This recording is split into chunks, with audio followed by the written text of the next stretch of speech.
मेरा नाम करण है और मेरा संबंध उत्तर प्रदेश के एक छोटे से गांव से है। पिताजी की नौकरी बेंगलुरु में हो गई थी और हम सब वहीं शिफ्ट हो गए थे।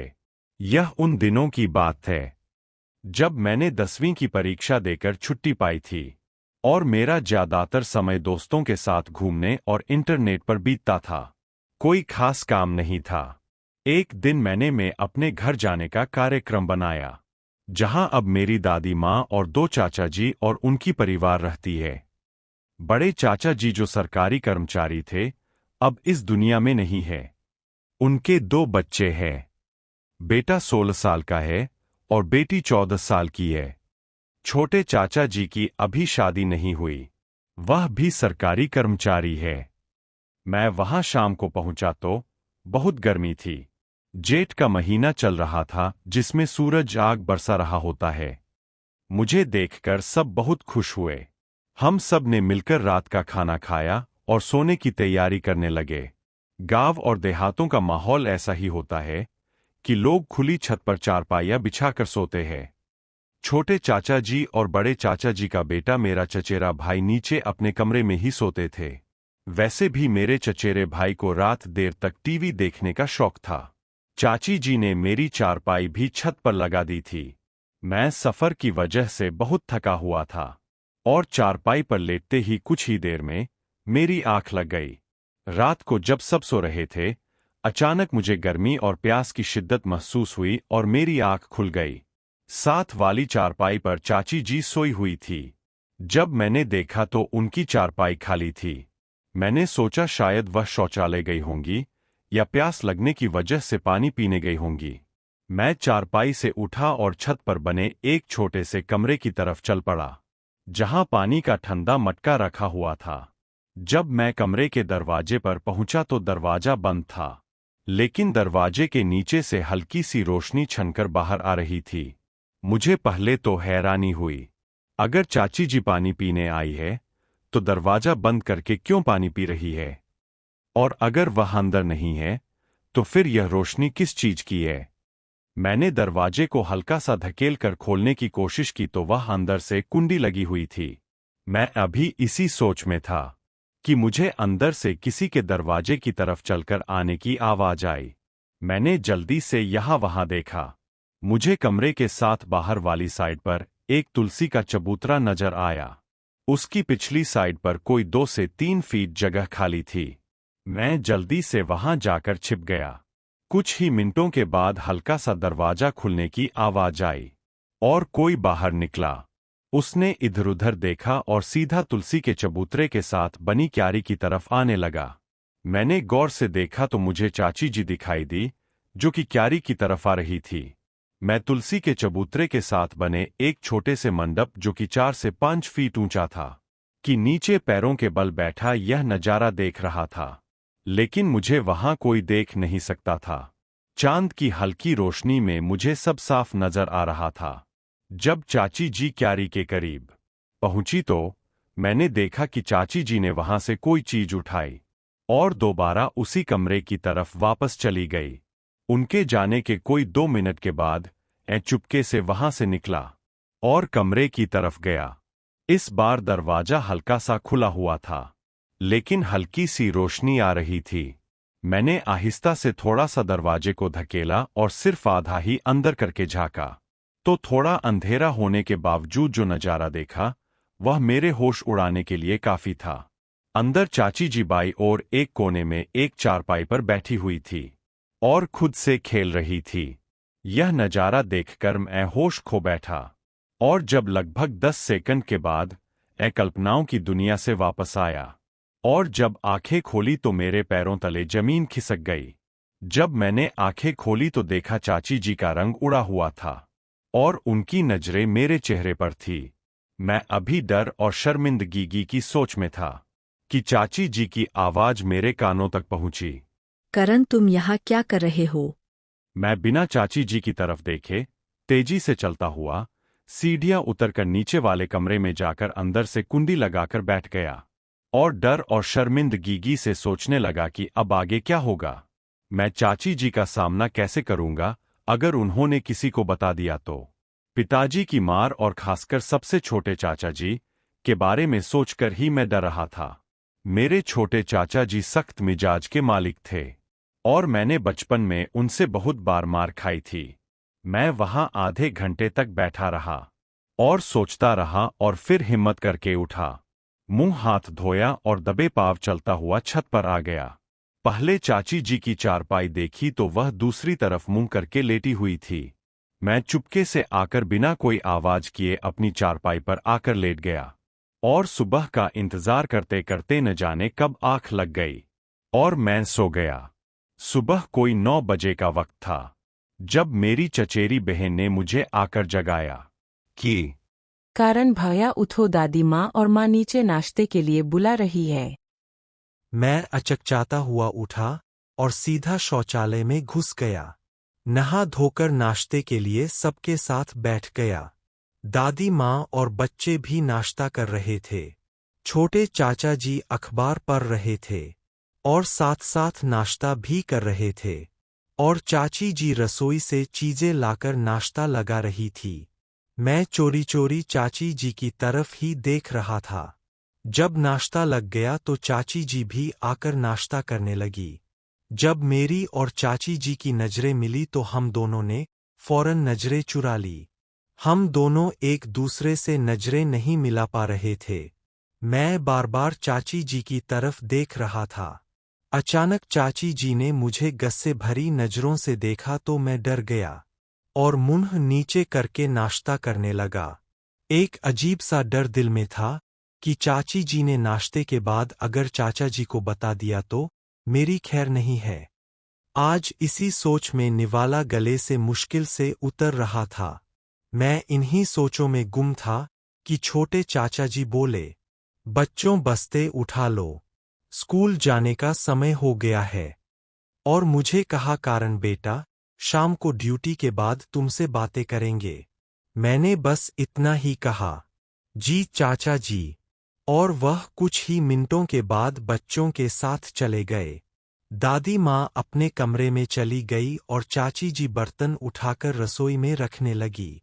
मैं भी चुपके से उठा और टीवी वाले कमरे में बैठकर टीवी देखने लगा। टीवी में खास मन नहीं लग रहा था। बार बार एक ही बात दिमाग में आ रही थी कि अभी तक चाची जी ने चाचा जी को रात वाली बात नहीं बताई है, लेकिन वह चाचा जी को किसी भी वक्त बता देंगी तो फिर क्या होगा। बस यही डर मुझे खाए जा रहा था। रसोई से चाची जी के बर्तन धोने की आवाज आ रही थी। फिर कुछ देर बाद मैंने देखा कि चाची जी पूरे घर में झाड़ू लगाने लगी, पहले आंगन में फिर बाकी कमरों में भी। जब वह टीवी वाले कमरे में आई और मुझे थोड़ा रूखे अंदाज में बोली कि कारण बाहर जाओ, मुझे कमरा साफ करने दो, सफाई के बाद बैठकर टीवी देख लेना। मैं खामोशी से उठा और बाहर आंगन में पड़ी चारपाई पर आकर बैठ गया।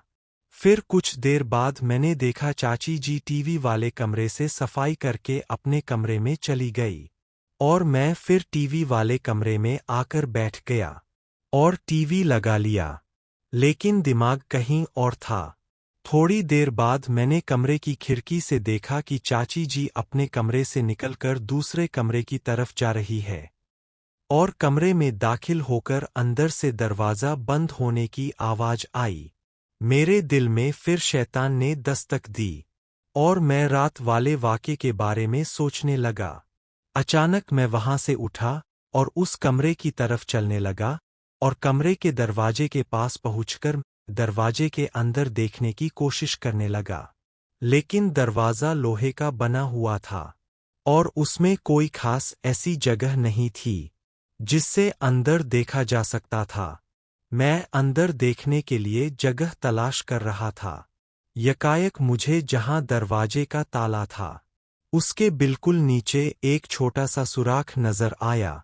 मैंने फौरन वहां आंख लगाई और अंदर का नजारा देखकर खुश हो गया कि चाची जी फिर से वही कर रही थी। मैं इस नजारे में मग्न था कि चाची जी नीचे बैठ गई और उनका मुंह तो पहले ही दरवाजे की तरफ था और मुझे ऐसा लगा कि उन्होंने मुझे सुराग से देखते हुए देख लिया है। वह इस वक्त बिल्कुल सुराख की तरफ देख रही थी। मेरी तो उस वक्त हालत खराब हो गई और मैं वहां से भागता हुआ दादी माँ के साथ वाले कमरे में जाकर दरवाज़ा बंद करके बैठ गया और डर से पागल हो गया और सोचने लगा कि यह मैंने फिर क्या गलती कर दी है। अब तो मेरी खैर नहीं है और चाची जी आज जरूर चाचा जी को बताकर रहेंगी और आज मेरी शामद आएगी। मैं इसी कशमकश में बैठा हुआ सोच रहा था कि आगे क्या होगा मेरे साथ। थोड़ी ही देर बाद मुझे उस कमरे का दरवाज़ा खुलने की आवाज़ आई और फिर किसी के कदमों की आवाज़ आहिस्ता आहिस्ता मेरे कानों में गूंजने लगी और वह आवाज़ जिस कमरे में मैं बैठा हुआ था उसके नज़दीक आती हुई महसूस हो रही थी और मेरे दिल की धड़कन तेज हो रही थी। जैसे ही वह आवाज़ कमरे के पास पहुंची तो मैं डर से कांपने लगा, लेकिन फिर मुझे साथ वाले कमरे के दरवाजे के बंद होने की आवाज़ आई और थोड़ी सी खामोशी हो गई। साथ वाला कमरा चाची जी का अपना बेडरूम था। मैंने हिम्मत की और आहिस्ता से चलते हुए कमरे के दरवाजे का ताला खोला जिसमें मैं बैठा हुआ था और थोड़ा सा खोलकर बाहर देखा तो साथ वाला कमरा बंद था। मैं थोड़ा सा सुकून में आया और वापस दरवाज़ा बंद करके अंदर कमरे में आकर बैठ गया था और दरवाज़ा बंद नहीं किया और चारपाई पर बैठकर सोचने लगा कि अगर चाची जी मुझसे खुद बात करती है तो आगे से क्या जवाब दूंगा, और अगर वह शाम को चाचा जी को बता देंगी तो कैसे बच सकूंगा। मैं इन्हीं सोचों में गुमसुम बैठा था और कोई आधे घंटे के बाद यकायक मुझे मेरे कमरे का दरवाज़ा खुलने की आवाज़ आई और मैंने मुंह उठाकर देखा तो सामने दरवाजे पर चाची जी थी और उनको देखकर मेरा रंग पीला पड़ गया। वह कमरे में दाखिल हुई और दरवाज़ा बंद कर दिया और चलती हुई मैं जिस चारपाई पर बैठा था उसके सामने वाली चारपाई पर आकर बैठ गई और थोड़ी देर के लिए खामोश हो गई। मैं डर से उनसे आंखें नहीं मिला सकता था, इसीलिए मैं मुंह नीचे करके बैठा हुआ था। कोई 1 मिनट की खामोशी के बाद चाची जी की आवाज़ मेरे कानों में गूंजी। उन्होंने कहा, करण, तुम आखिर ऐसा क्यों कर रहे हो? शर्म नहीं आती? तुम रात को भी बिना इजाजत मेरे कमरे में आ गए और आज दूसरे कमरे में भी यही हरकत की है। मैं तुम्हारी चाची हूँ और तुम मुझ पर गंदी नज़र रखते हो। मैं बस उनकी बातें सुन रहा था, लेकिन आगे से जवाब देने की हिम्मत मुझ में नहीं थी। उन्होंने फिर सख्त लहजे में कहा, जवाब दो, आगे से बोलते क्यों नहीं? मैं अब उनको क्या जवाब देता? गलती मेरी अपनी थी। फिर चाची जी बोली, आज मैं तुम्हारे चाचा जी को शाम को बताऊंगी कि तुम अच्छे लड़के नहीं हो, ताकि वह तुम्हारे दिमाग से यह ख्याल निकाल सकें।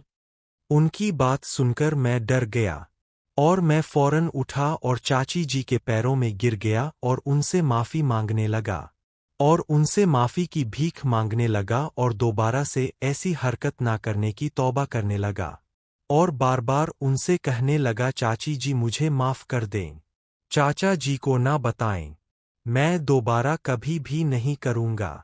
थोड़ी देर बाद चाची जी को मुझ पर रहम आ गया। उन्होंने कहा कि मैं आज तुम्हें माफ़ कर रही हूँ और चाचा जी से भी बात नहीं करूँगी, लेकिन आइंदा ऐसी हरकत हुई तो याद रखना मुझसे बुरा कोई नहीं होगा।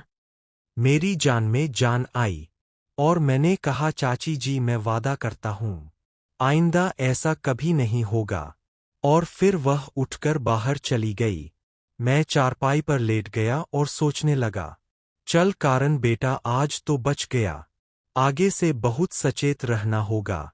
फिर इसी तरह ही कुछ दिन गुजर गए और मैं भी सामान्य हो गया और चाची जी से भी हल्की फुल्की बातचीत होती रही और चाचा जी और बाकी सब घर वालों से भी उठना बैठना चलता रहा।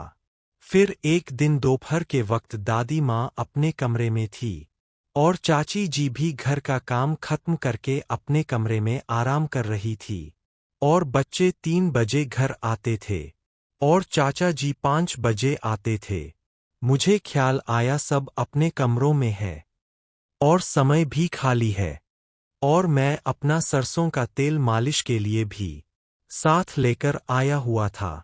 मैंने बैग से तेल की शीशी निकाली और चाची जी के साथ वाला कमरा उसमें ही दरवाज़ा बंद करके अपनी चारपाई पर बैठ गया और तेल से अपने शरीर की मालिश करने लगा और मालिश में मग्न हो गया। मैं अपनी मालिश में इतना मग्न था कि मुझे कोई खबर नहीं कि कब कमरे का दरवाज़ा खुला जो कि मुझे बंद करना याद ना रहा और कब से चाची जी मुझे मालिश करते हुए देख रही थी। और जैसे चाची जी की नज़र मेरी नज़र से मिली, वह यकायक दरवाज़ा बंद करके अपने कमरे में चली गई। मुझे उनके कमरे का दरवाज़ा बंद होने की आवाज़ आई और मैं होश में आ गया। मैं जल्दी से भागता हुआ चाची जी के दरवाजे को कांपते हुए हाथ से खटखटाया तो अंदर से हल्की सी आवाज़ आई। कौन है? मैंने कहा, चाची जी, मैं हूँ। वह थोड़ा ऊंची आवाज में बोली, अभी तुम जाओ, मुझे तुमसे अभी कोई बात नहीं करनी। मैंने दोबारा उदास लहजे में कहा, चाची जी, बस एक बार मेरी बात सुन ले। थोड़ी सी खामोशी के बाद आवाज आई, आ जाओ। मैंने डरते हुए दरवाजा खोला और नजरें झुकाए हुए अंदर दाखिल हुआ तो चाची जी ने कहा, दरवाजा बंद कर दो। मैंने दरवाजा बंद कर दिया तो उन्होंने कहा, यहाँ आओ, बिस्तर पर बैठो। मैं डरते डरते बिस्तर के दूसरे किनारे पर जाकर खड़ा हो गया। वह फिर बोली, बैठ जाओ। मैं चुप करके बैठ गया और खामोश हो गया। उन्होंने कहा, बोलो क्या कहना है।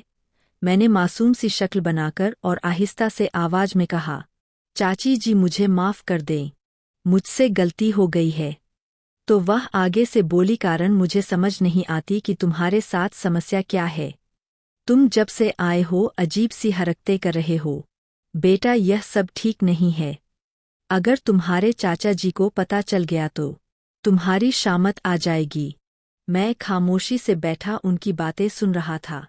दोबारा उन्होंने कहा, कारण तुम यह सब क्यों करते हो? कुछ तो अपना ख्याल करो। जो तुम हरकत अभी कर रहे थे, यह तुम्हारे लिए ठीक नहीं है। तुम क्यों नहीं समझते हो? मैंने बहुत हल्की सी आवाज में कहा, मैं क्या करूं? चाची जी ने फौरन कहा, क्या कहा तुमने? मैं और डर गया। चाची जी बोली, बेटा, यह सब कुछ ठीक नहीं है। तुम समझते क्यों नहीं? यह सब छोड़ दो।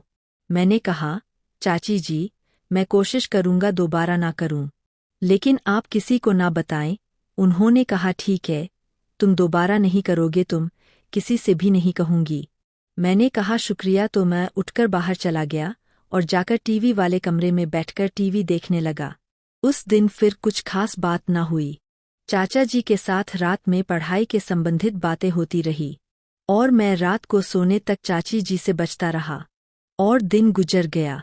अगले दिन मैं सुबह उठा और नाश्ता किया। सब अपने अपने कामों में लग गए। मैं टीवी वाले कमरे में जाकर टीवी लगाकर बैठ गया। मैं टीवी देख रहा था कि कोई 10:30 बजे चाची जी अपना काम खत्म करके टीवी वाले कमरे में आई। उन्होंने कहा, कारण बेटा, यह पैसे लो और बाजार से जाकर दिन को पकाने के लिए सब्जी ले आओ। और मुझे पैसे देकर जाने लगी तो दरवाजे के पास पहुंचकर दोबारा बोली कि घर की चाबी रसोई के दरवाजे के साथ कील पर लटकी हुई है, जाते हुए ले जाना। हो सकता है जब तुम वापस आओ, मैं नहा रही हूं, तो तुम दरवाजा खुद ही बाहर से खोलकर अंदर आ जाना। मैंने कहा, जी ठीक है, और वह अपने कमरे में चली गई। मैं वहां से उठा, चाबी ली और बाहर की तरफ निकल गया। यहाँ आपको बताता चलूं कि बाजार हमारे घर से कोई लगभग 1 किमी दूर था। आने और जाने और सब्जी खरीदने में मुझे लगभग 1 घंटा लगना था।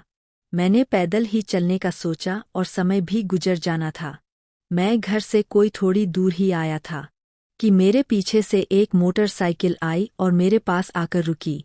मैंने गौर किया तो वह हमारा पड़ोसी था, बल्लू। मुझे देखकर रुक गए थे और मुझसे बोले, कारण बेटा कहाँ जा रहे हो? मैंने कहा, काका बाजार जा रहा हूँ सब्जी लेने। तो वह आगे से बोले, आओ बेटा बैठो, मैं भी बाजार ही जा रहा हूँ, दवा खाने से दवाई लेनी थी। मैं उनके साथ बैठ गया और हम बाजार चले गए।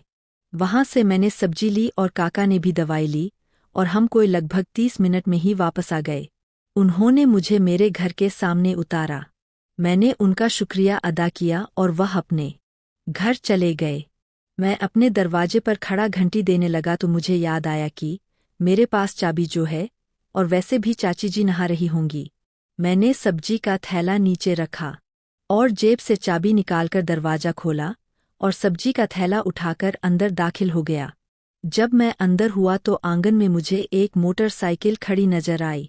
मैंने गौर किया तो हैरान हुआ। यह चाचा जी की मोटरसाइकिल तो नहीं थी और वह इस वक्त घर नहीं हो सकते थे।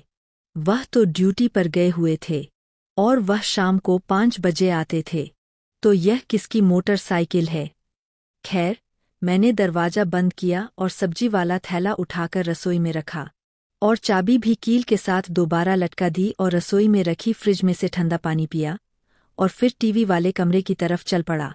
जब मैं रसोई से निकलकर चाची जी के कमरे, जो कि रसोई के साथ बना हुआ था, वहां से गुजरा तो मुझे उनके कमरे के दरवाजे के पास से अजीब सी हल्की हल्की आवाजें आ रही थी। मैं चौंक गया और एक तरफ हटकर खड़ा होकर सोचने लगा कि यह किसकी आवाजें हैं। मैंने देखा दरवाजा भी बंद है। मैंने आहिस्ता से दरवाजे का हैंडल घुमाकर खोलकर देखने की कोशिश की तो निराश हुआ। दरवाजा अंदर से बंद था। मैं डर भी रहा था और सोच रहा था कि अंदर कैसे देखूं कि अंदर से किस चीज की आवाजें आ रही है। फिर मैं कमरे की खिड़की की तरफ लपका कि हो सकता है कि वहां से अंदर देख सकूं। जब मैंने खिड़की के पास देखा तो मुझे खिड़की के दूसरे कोने से पर्दा थोड़ा सा हटा हुआ नजर आया। मैंने बहुत ही एहतियात से अंदर देखने की कोशिश की। अब की बार कोई जोखिम नहीं लेना चाहता था। जैसे ही मैंने उस जगह से अंदर देखा तो अंदर का नज़ारा देखकर अपने होश खो बैठा, क्योंकि अंदर का नज़ारा मेरे लिए दिल दहला देने के लिए काफ़ी था। अंदर मैंने देखा सामने सोफे पर चाची जी का मामा का बेटा रोहित जी, जो सरकारी स्कूल का अध्यापक था। वह सोफे पर बैठा हुआ था और चाची जी उनके साथ बैठी हुई थी और एक दूसरे से प्यार कर रहे थे। और अचानक चाची जी की नज़र सीधी खिड़की पर पड़ी और उनके चेहरे की हवाइयाँ उड़ गई और मैं वहां से भागता हुआ दरवाजा खोलकर घर से बाहर चला गया। उस दिन घर से बाहर भाग जाने के बाद मैं शाम तक बाहर ही घूमता रहा और दिन को हुए वाक़ये के संबंधित सोचता रहा और मैंने अपने दिमाग में एक योजना तैयार कर ली थी। फिर शाम को घर आ गया और घर के दरवाजे पर आकर घंटी बजाई और थोड़ी देर बाद मेरे चचेरे भाई ने दरवाजा खोला। मैं घर में दाखिल हुआ और सीधा शौचालय में घुस गया और ताजा दम होकर चुपके से टीवी वाले कमरे में आकर टीवी लगाकर बैठ गया। मुझे अब चाची जी का डर नहीं था। मैं उनका सारा खेल देख चुका था और पता था अब चाची जी भी मेरी कोई बात किसी से नहीं करने वाली, इसलिए मैं इस लिहाज से पूरा संतुष्ट था। थोड़ी देर के बाद मेरी चचेरी बहन ने आकर मुझे बुलाया कि आकर खाना खा लो, सब इंतज़ार कर रहे हैं। मैंने टीवी बंद किया और खाने वाले कमरे में चला गया। वहां पर सब लोग बैठे हुए थे। चाची जी भी बैठी हुई थी, लेकिन उनकी नज़रें नीचे ही थी। मैं खाने के दौरान बार बार चाची जी को देखता रहा, लेकिन चाची जी मुझसे नज़रें नहीं मिला रही थी। फिर जैसे ही खाना खत्म हुआ और चाची जी बर्तन उठाकर रसोई में रखने लगी और चाचा जी ने टीवी वाले कमरे में जाकर टीवी पर खबरें लगा ली और बच्चे पढ़ाई करने लगे। दादी माँ अपने कमरे में पूजा करने चली गई। मैं भी वहां से उठा और टीवी वाले कमरे में जाकर चाचा जी के साथ टीवी देखने लगा। कुछ देर वहां चाचा जी से गपशप हुई, फिर वह उठकर चले गए और मैं वहां टीवी देखने लगा। थोड़ी देर बाद मैंने खिड़की से देखा, चाची जी ऊपर छत की तरफ जा रही है। मैं वहां टीवी देखने में मग्न रहा। कुछ देर बाद चाची जी नीचे आ गई और दोबारा अपने कमरे में चली गई, जहां उनके बच्चे पढ़ाई कर रहे थे। मैं भी थोड़ी देर टीवी देखता रहा और मुझे नींद आने लगी और मैं टीवी बंद करके छत पर चला गया। वहां चाची जी ने चारपाइयां लगा दी थी। मैं वहां अपनी चारपाई पर लेट गया और पता नहीं कब आँख लग गई और मैं नींद की आगोश में चला गया। आँख तब खुली जब मेरा चचेरा भाई मुझे सुबह नाश्ते के लिए उठा रहा था। मैं उठा और नीचे शौचालय में जाकर घुस गया और नहा धोकर बाहर निकला और सीधा आकर नाश्ते पर बैठ गया। सब सामान्य रूप से नाश्ता कर रहे थे। चाची जी की तरफ देखा तो वह मुझे ही देख रही थी। मेरी नज़र मिलते ही उन्होंने फौरन नजरें नीचे कर ली और नाश्ता करने लगी। मैं दिल में बहुत खुश हुआ कि कारण बेटा अब तो तेरा काम होकर रहेगा। चाचा जी ने नाश्ता खत्म किया और बच्चों से बोले चलो बच्चों तैयार हो जाओ स्कूल के लिए, और चाचा जी अपने कमरे में चले गए और दादी माँ भी अपने कमरे में चली गई और चाची जी बर्तन उठाने लगी। मैं भी जल्दी से नाश्ता खत्म किया और टीवी वाले कमरे में टीवी लगाकर बैठ गया। मैं अब सोच रहा था कि चाची जी रसोई का काम खत्म करके घर की सफाई करेंगी और वह टीवी वाले कमरे में भी आएंगी। मैं इस कशमकश में था कि चाची जी से बात कैसे शुरू की जाए और साथ ही चाची जी के आने का इंतज़ार कर रहा था। थोड़ी देर बाद मैंने खिड़की से देखा कि चाची जी रसोई से निकली और आंगन में सफाई करने लगी और उन्होंने बाकी सब कमरों की सफाई भी कर ली। आखिर में वह टीवी वाले कमरे की सफाई करती थी। मैंने देखा चाची जी ने जब बाकी कमरों की सफाई खत्म कर ली तो वह सीधी फिर अपने कमरे में चली गई। मैं हैरान हुआ, चाची जी ने टीवी वाले कमरे की सफाई क्यों नहीं की?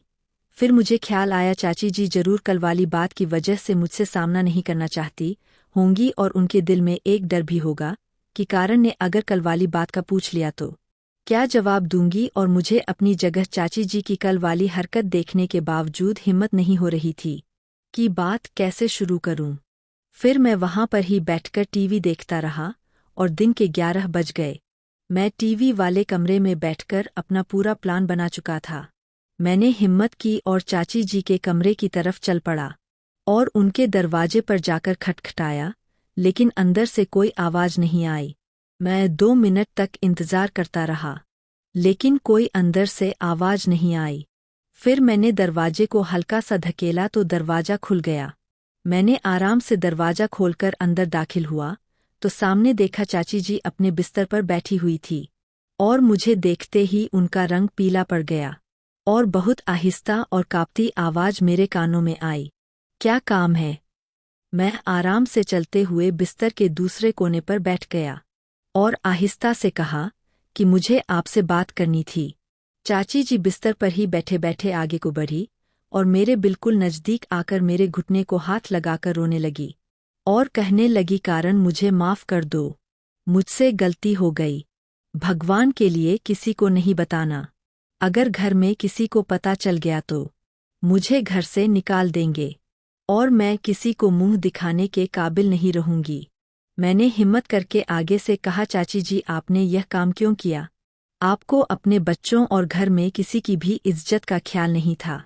वह और रोने लगी और कहने लगी, कारण बेटा मैं भटक गई थी, भगवान के लिए मुझे माफ़ कर दो, मैं आइंदा दोबारा यह काम कभी नहीं करूंगी। मैंने फिर कहा, चाची जी अगर मेरी जगह चाचा जी होते और आपको यह हरकत करते देख लेते तो फिर आपका क्या हाल होना था, यह आपने सोचा है? चाची जी ने फिर घुटने पकड़ लिए और कहा, कारण अब तक उनको नहीं पता और ना ही उन्होंने देखा है, और भगवान के लिए ना बताओ। मैं वादा करती हूँ मैं तुम्हारी बातें राज में रखूंगी और तुम मेरी रखोगे। आगे की कहानी सुनाने के लिए हमारे चैनल को सब्सक्राइब करें और इसका अगला पार्ट जल्द ही अपडेट किया जाए। यह कहानी केवल मनोरंजन के लिए है, किसी की भावनाओं को ठेस पहुंचाने के लिए नहीं है। इस कहानी से हमें कुछ और भी सीख मिलेगी।